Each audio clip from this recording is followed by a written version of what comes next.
টেকেরহাট বন্দর, যা মাদারীপুর জেলার রাজৈর উপজেলায় অবস্থিত।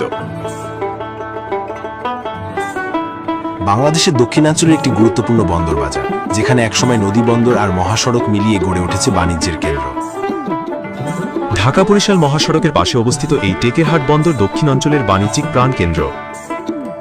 সকাল থেকে রাত টেকেরহাট বাজারে থেমে থাকে না মানুষের আনাগোনা। সবজি, মাছ, ফল আর নিত্যপণ্যের বিশাল বাজার, ব্যবসায়ীদের হাঁকডাক আর ক্রেতাদের ভিড়ে এখানেই দেখা যায় দক্ষিণাঞ্চলের জীবনের আসল চিত্র। পাশেই টেকেরহাট বাসস্ট্যান্ড, যেখান থেকে ঢাকা, বরিশাল ও দেশের বিভিন্ন জেলায় প্রতিদিন ছুটে চলে অসংখ্য বাস। টেকেরহাট বন্দর শুধু বাজার নয়, এটা দক্ষিণের মানুষের জীবন ও জীবিকার অংশ। এখন আমরা ঢাকা বরিশাল মহাসড়ক দিয়ে বরিশালের দিকে এগিয়ে যাচ্ছি। সবাই ভালো থাকবেন, দেখা হবে আবার নতুন এক রিভিউতে। আর আমার এই ভিডিও যদি আপনাদের একটু হলেও ভালো লাগে ও ভবিষ্যতে এ ধরনের ভিডিও পেতে অবশ্যই আমার পেজটি ফলো করে রাখবেন এবং আমার চ্যানেলটিতে সাবস্ক্রাইব করবেন।